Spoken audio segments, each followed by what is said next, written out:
What's up, everybody? I hope you can hear me good. It's Sunday, um, I think July 24th. Um, it's been a really crazy week. Uh,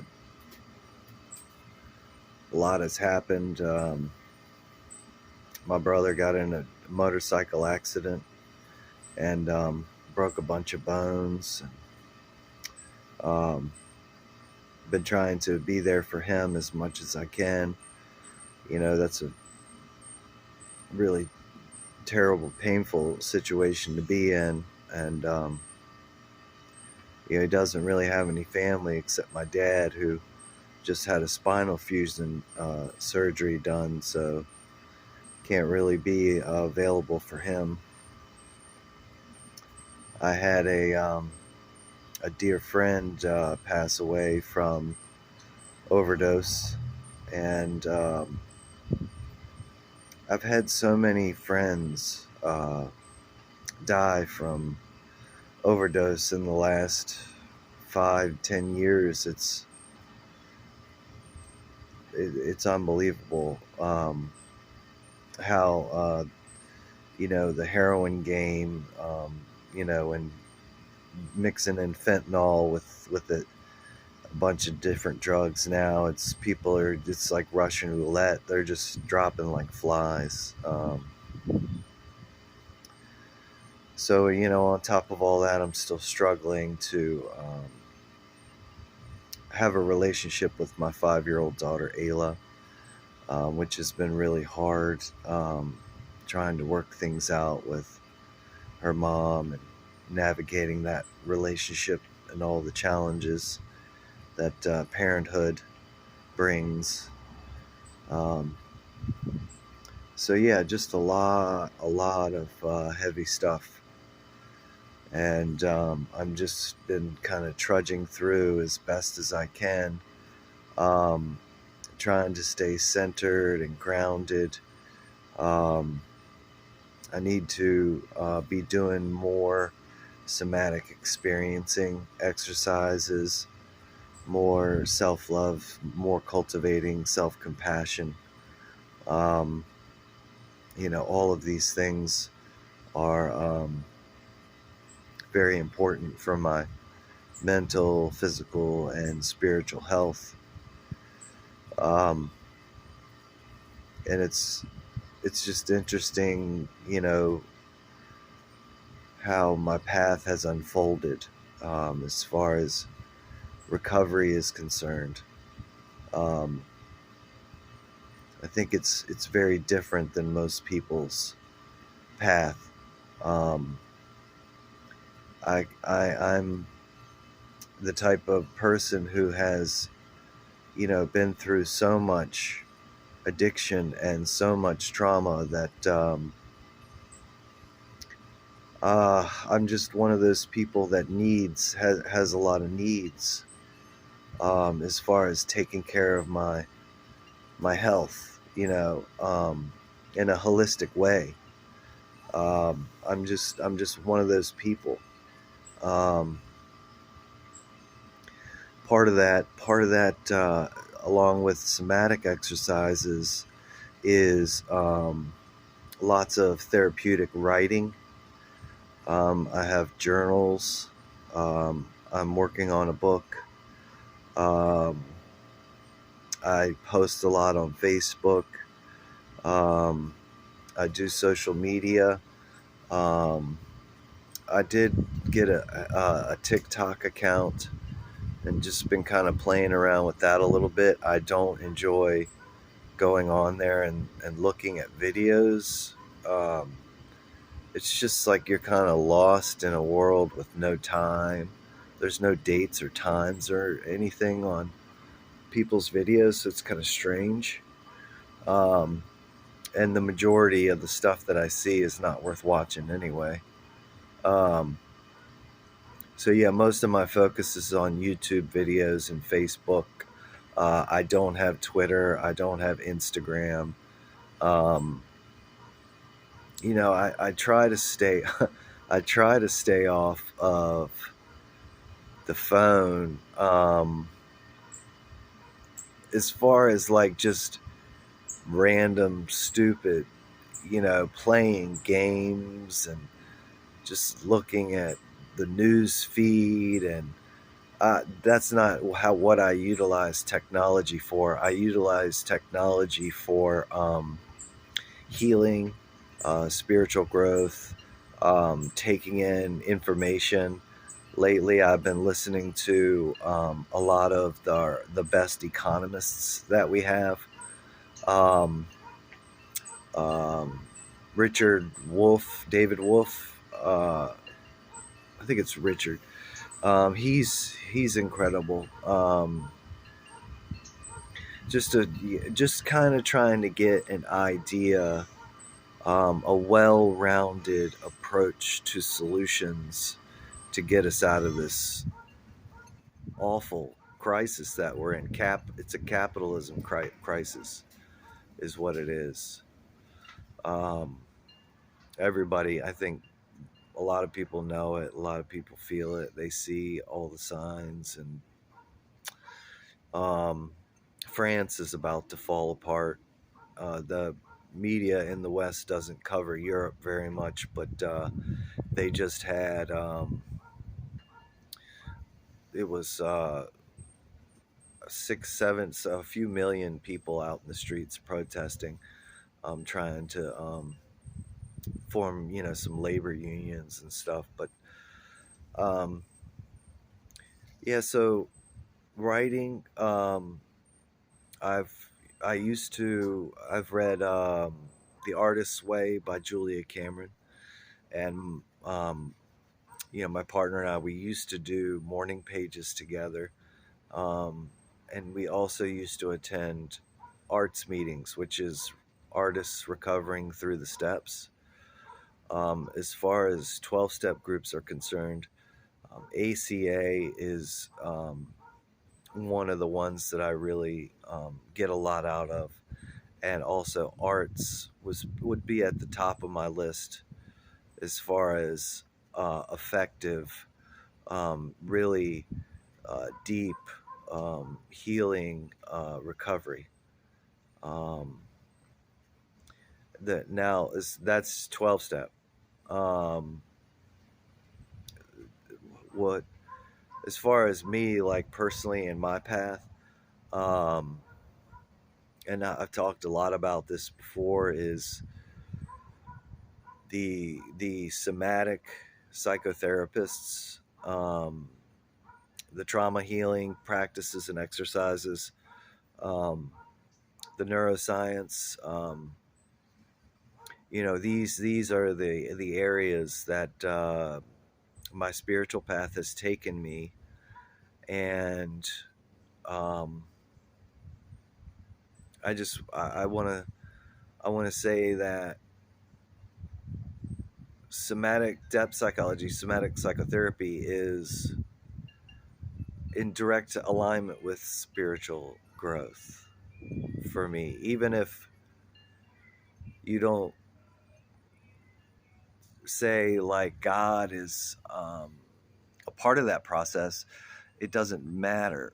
Um, when you go into healing work, it cuts right through all the labels of black, white, religious, all the labels. When you get into the heart, into healing your heart, the labels drop. Like, for example, one of the books that I recently listened to a couple months ago was What My Bones Know by Stephanie Wu. It's a book about an Asian American woman who suffered a severe amount of trauma growing up through like a narcissistic family. Um, and as I'm listening to this as a white male, American male, and like really connecting so strongly to her story, her trauma, her pain, her struggles, her healing journey. All of it was like, so close to me, so parallel to my experience as well. So that's kind of what I mean. That's what I mean by cutting through the labels and getting into the heart. Um, so yeah, I highly recommend the book.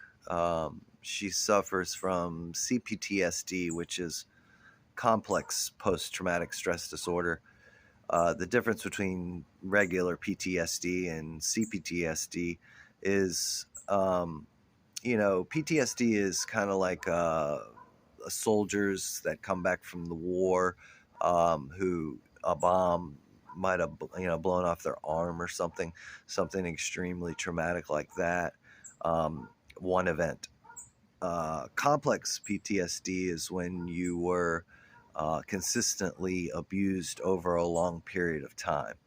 Could be years. And that's there are some. Of course, there's a lot of overlap, but there are some significant differences there, as far as survival strategies are concerned, and also the personalities, the parts of us that shape and form are many when you suffer significant trauma over a long period of time. So it's deeper work that needs to be done, as far as the parts are concerned. Um, so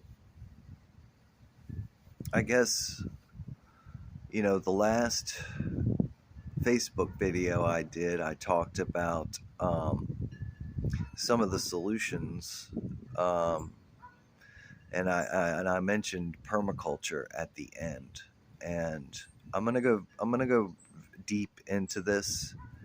I think on my next Facebook talk, how the 12 principles of permaculture can be used, for healing work, for recovery, of course, obviously for healing the planet.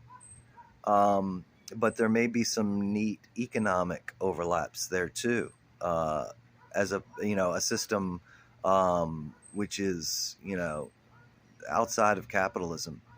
When you think of permaculture and cooperation with, it would be a form of socialism.